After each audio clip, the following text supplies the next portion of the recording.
The following conversation is with Isabelle von Boetticher Fouchard. Isabelle is a well-being catalyst, coach, and facilitator. Isabelle, it's such a great privilege to have you here with me today. I know that you're an expert in holistic well-being and also many other things, but I'm so curious to learn first, how did you end up actually doing what you are doing today? Could you share a little bit about your story to the time and space you're here today? Wow. Yeah. Thank you, first of all, for inviting me. Yeah, the thing is that's a question. It's not something that happens overnight, right? If you invest yourself in holistic healing. So, for me, it was also a journey. Probably had a lot to do with my own healing journey, as I was born with eczema, heavy eczema, and my parents were treating it in a very how should I say, old-fashioned classical medical way with strong medication. And once I reached the age of taking care of my own health, so like when I was like in the 14, 15 years old, I really felt like this is not for me the way they are treating me. So I would like to do different things. And I was just investing myself in my own healing of the eczema and looking for different ways. So also like looking all around nutritional aspects and seeing not only classical medical doctors, but also healers. And so probably throughout my whole life, then I just practiced much more of different ways of healing myself, to the point that even it just became not just for me anything anymore that I would treat myself with, but I would also talk to other people about it who have different ailments, and then how you go around it and like how you treat this. So I was investing myself through yoga and meditation more and more with Reiki and other healing methods, and use this now as also to support my clients and their well-being. And initially, that was not my business at all. I've been studying business studies. I have an MBA, and I was working in big corporate companies, having a career in leadership development and personal development. And it just like made for me more and more sense to look, even in that job, being like responsible for leadership development, what do these people really need for performing well in their jobs? It has a lot to do with themselves. And so my journey was just like going more and more into what people need for their well-being, instead of just like what do they need to perform well in their career. Yeah, so that's how I ended up in doing this. When you reflect right now on your career at different corporations, what brought you the most joy during that time?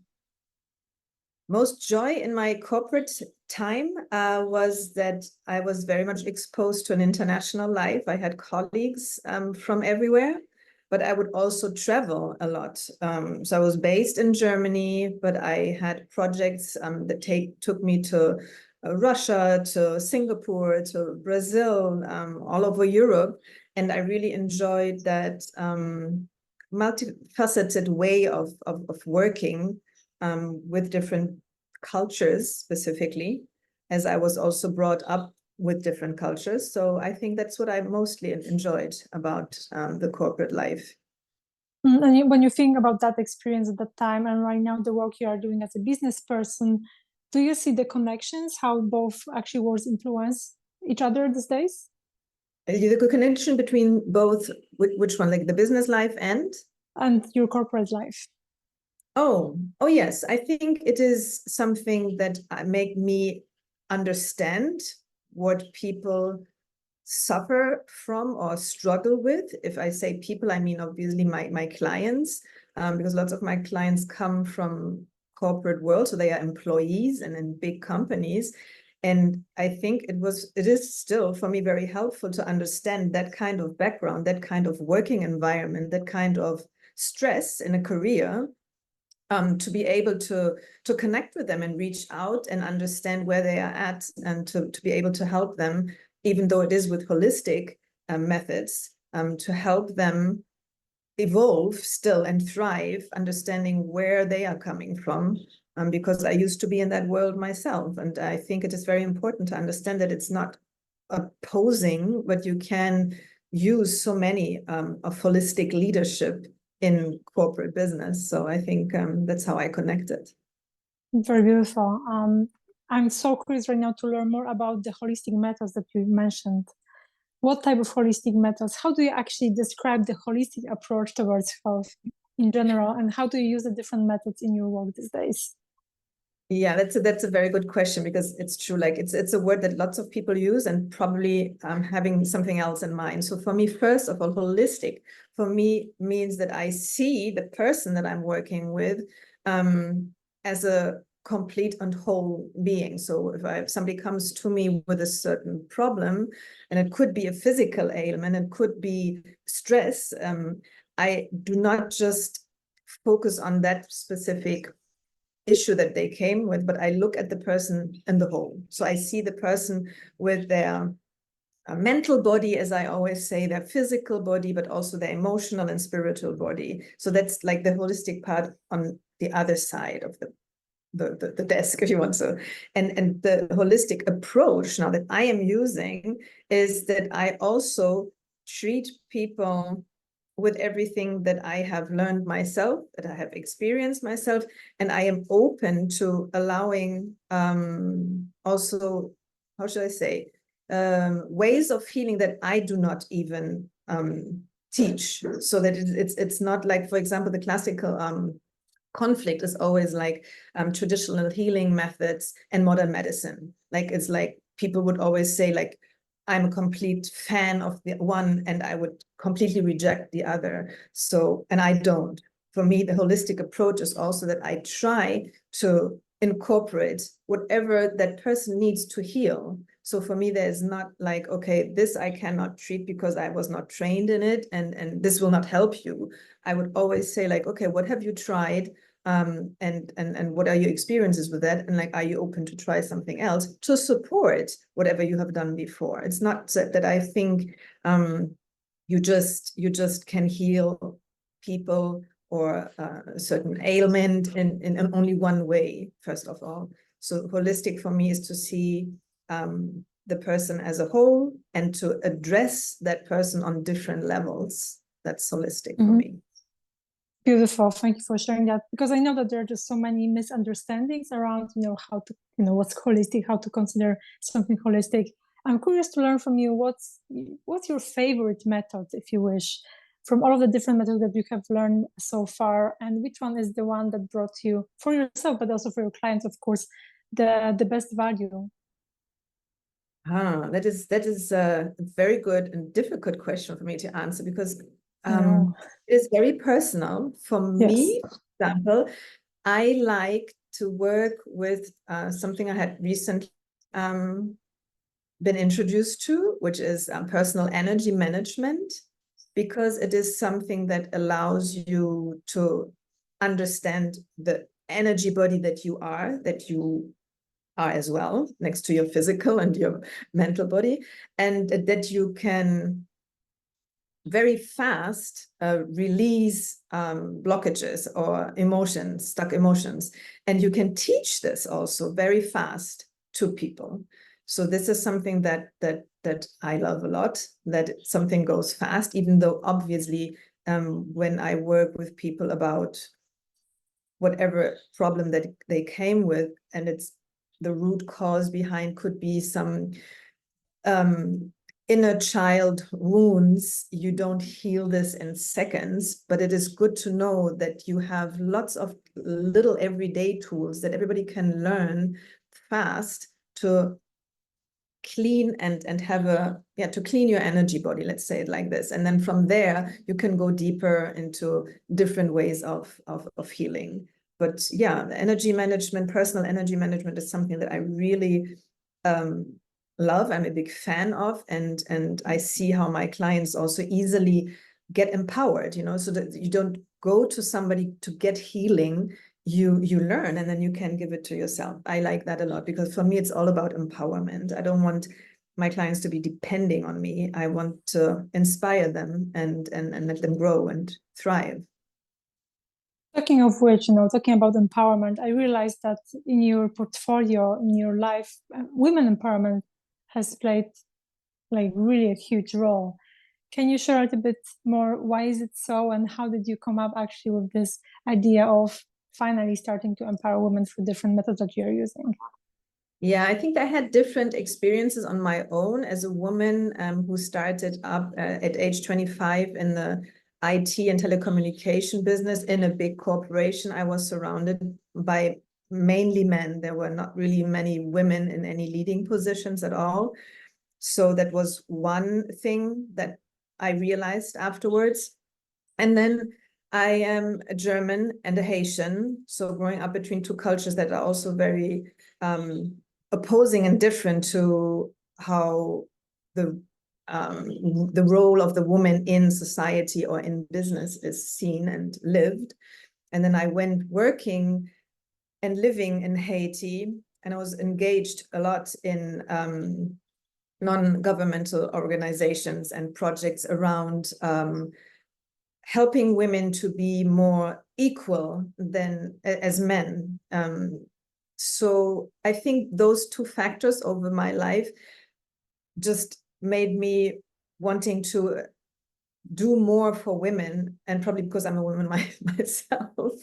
And I just saw that we are still living in the Western world, at least, in a very male dominated world, and also in a not just male in the sense of men dominated, but male energy dominated world. So like lots of women, if you see who succeed in business or in politics, they do so because they turn out to, I don't know, to become like men, but they use their male energies to be able to succeed in this very male dominated world. So I was thinking it is time to support women to stand in their female powers, and not again as a fight of the genders. I'm not into that at all. I just think that there's so much to learn and to earn for everybody on this planet, not just in companies and organizations, if we really tap into that female power that we women obviously have in us,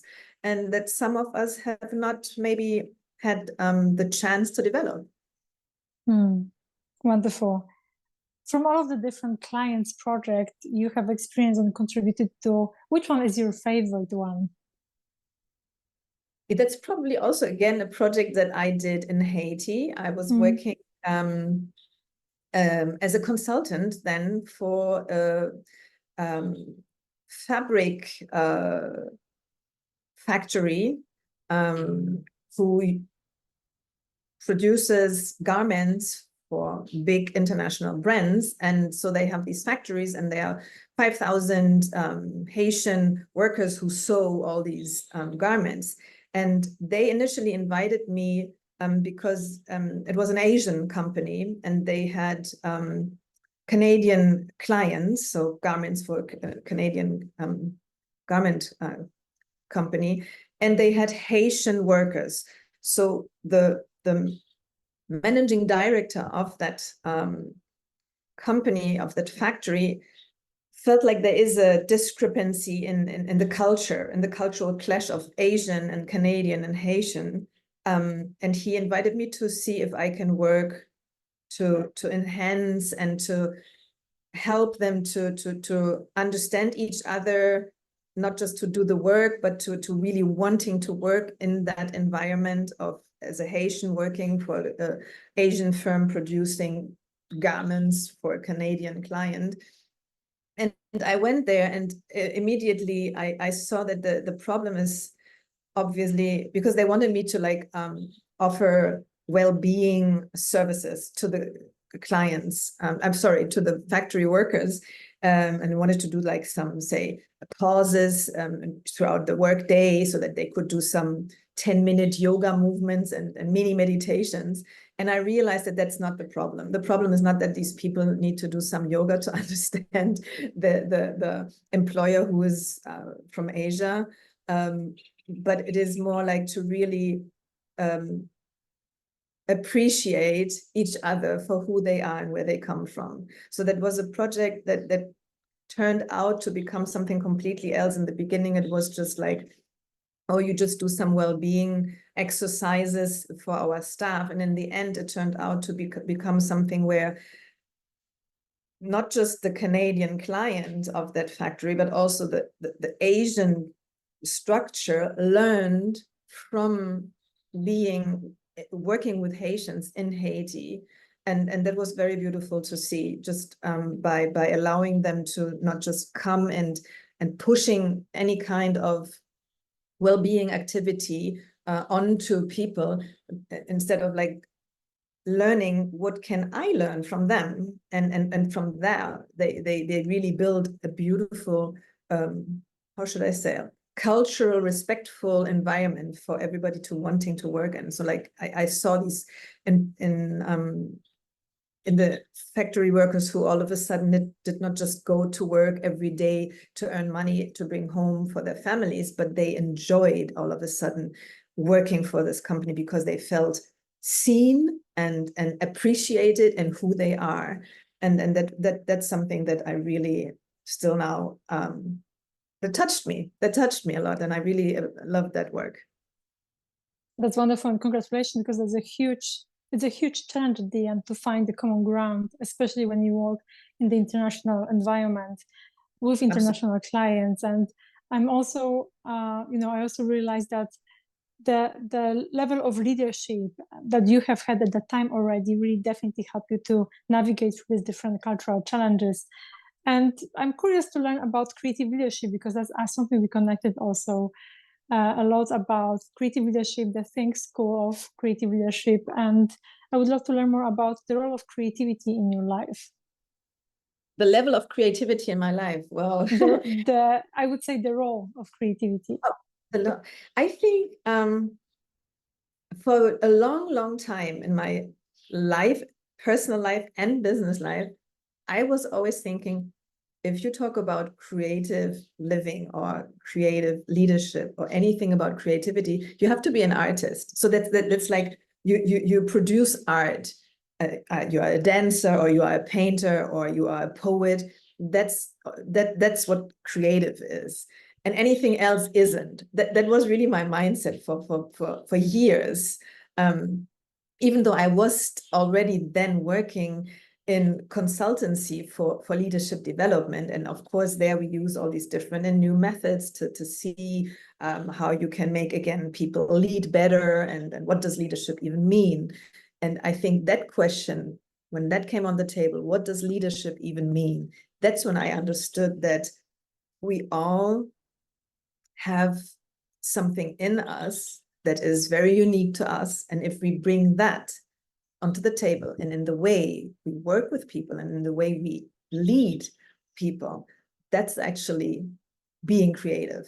It's not just following models and patterns and learnings from others, or scientifically proven approaches. It is really, for me,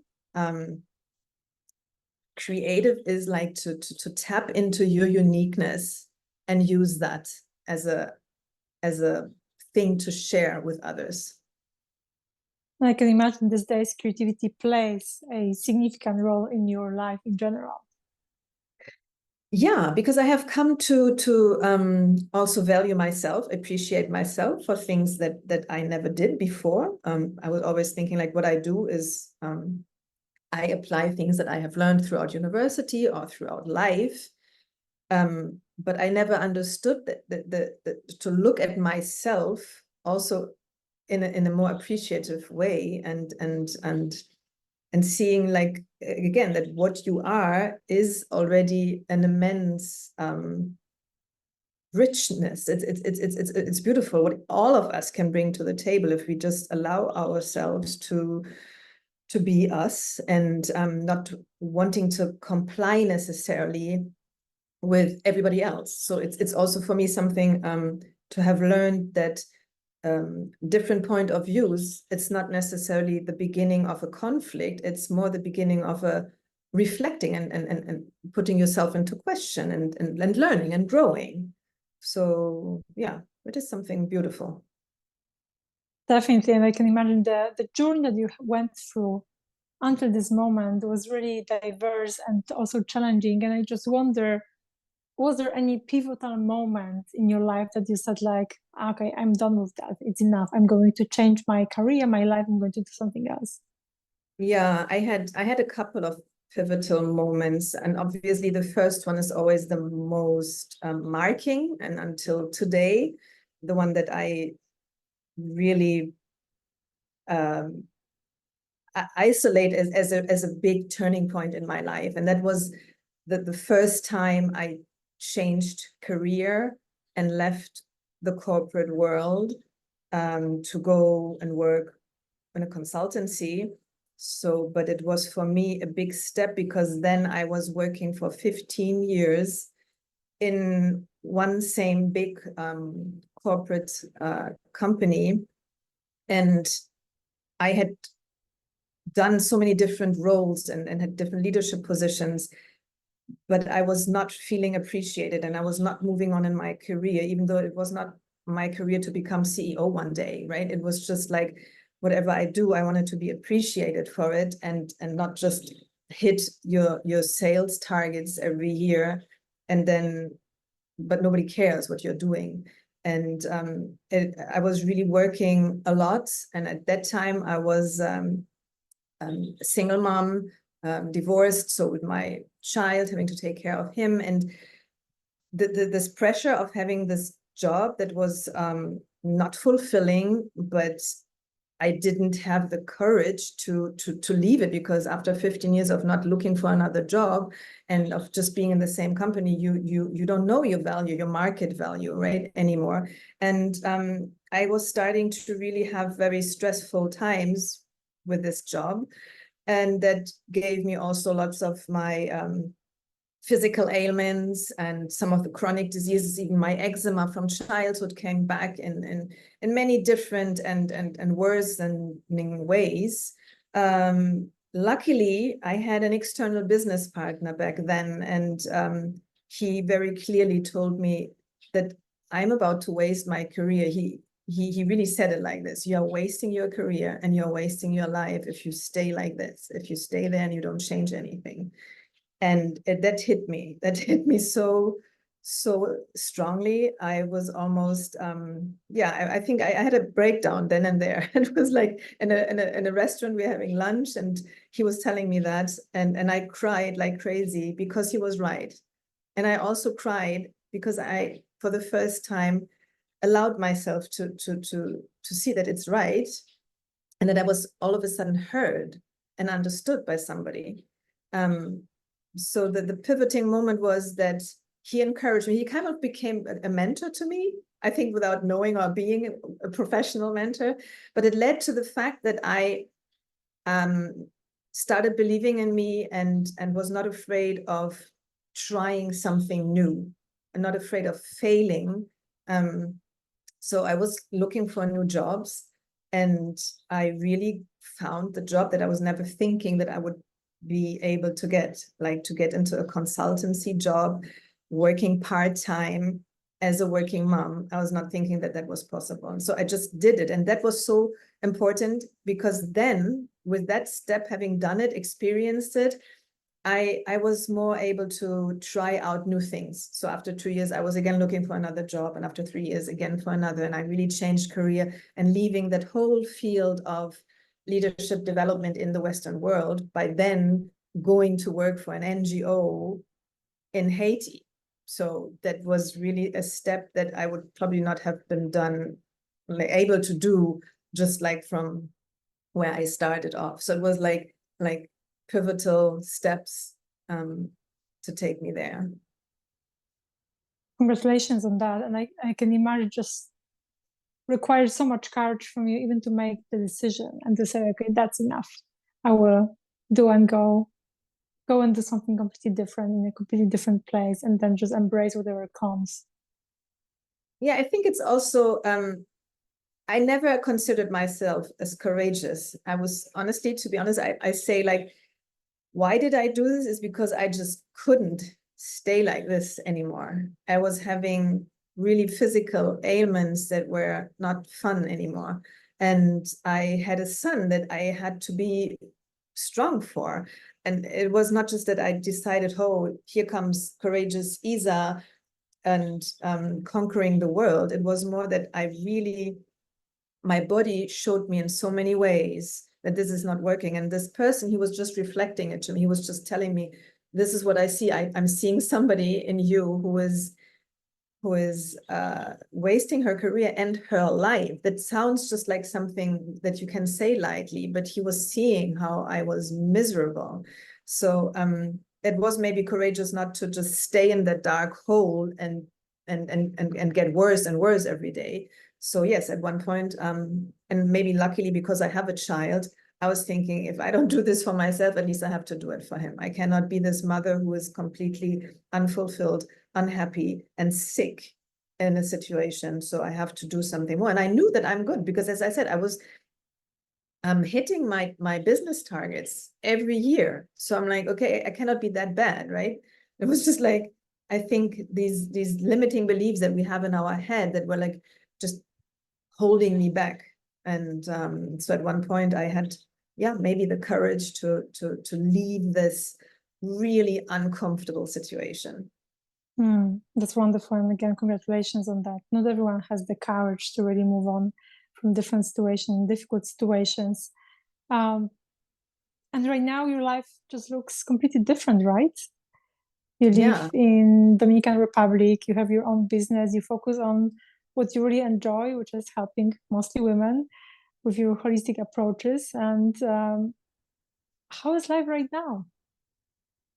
The beautiful thing is life is right now as I had once described it when I went on a personal development workshop myself. And I was then in my early 30s.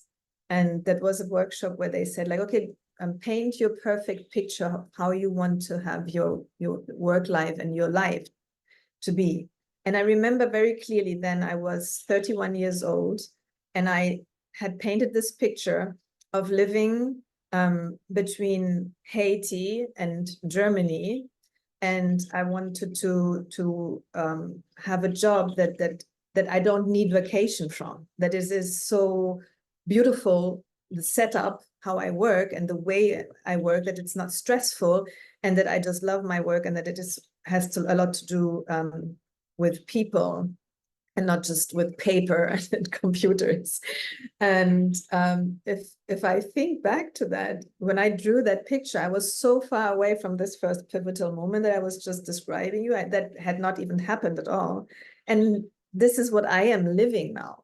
So I am living between Germany and Haiti, which is the Dominican Republic. But I also mean it in a larger sense. I'm living between Germany and Haiti because very often I come to Europe and I go to Germany and reconnect with my family there. And also I work internationally and globally between those two countries. And as I am now an entrepreneur working in the holistic and well-being business, this is really a job that entirely allows me not to need vacation like I used to. I was craving for my vacation. I was always using to plan from vacation to vacation. And now it's just like, well, I go to the beach every day, and if I need a break, I take a break. So it is a life that is so much more healthy for me, and from there, I am so much more able to serve my clients. So this is really, I'm very happy about the opportunity to be able to do that. Beautiful. And if you had a chance to talk to a teenage Isa, what would you tell her? Oh, I don't know exactly which words I would use, but I would want her to be more confident. I think I was not a very confident girl then. So my teenage version, I was always very shy, but also a living person, but I was not very self-confident. So I would say to this 15-year-old or 20-year-old Isa, to trust in herself and to not worry if she feels different than others, and to just trust that she will make it in life by being who she is and not trying to be somebody else. And when you think about the future, what's your vision for your future? Oh, what is my vision for my future? I think I want to continue doing what I'm doing right now, but there are also some facets of my life that will change because now I live on my own and I am the caretaker of my mother, which is recent in my life that I took my mother in. And so my son is now a grown-up himself and he's studying and living abroad. So I think that this is a dynamic that I embrace and it is beautiful. But I think for the longer term future, my vision is to continue follow my calling, and that is not only depending on me. So it has also a lot to do with what I offer my clients and what they need, and to be able to live that even in a more holistic way, in the sense of being there for my clients and at the same time for me and my family. So I want to continue being able to do that, even though that might change in the detail, obviously. But that is something that is very important for me. Thank you so much, Isabelle, for your time today. I really appreciate it. And thank you for sharing all of the wisdom with us. I'm sure people will enjoy your wisdom, your experiences, all of the stories that you shared. Thank you, Ivona. It was a pleasure talking with you. Thank you for tuning in to today's episode of Creative Bites. It's been a pleasure sharing these stories and insights with you. Remember, creativity is all around us, ready to be discovered, nurtured, and celebrated. I'm Ivona Fluda, and until next time, keep creating, keep exploring, and keep inspiring. Thanks for listening, and goodbye for now.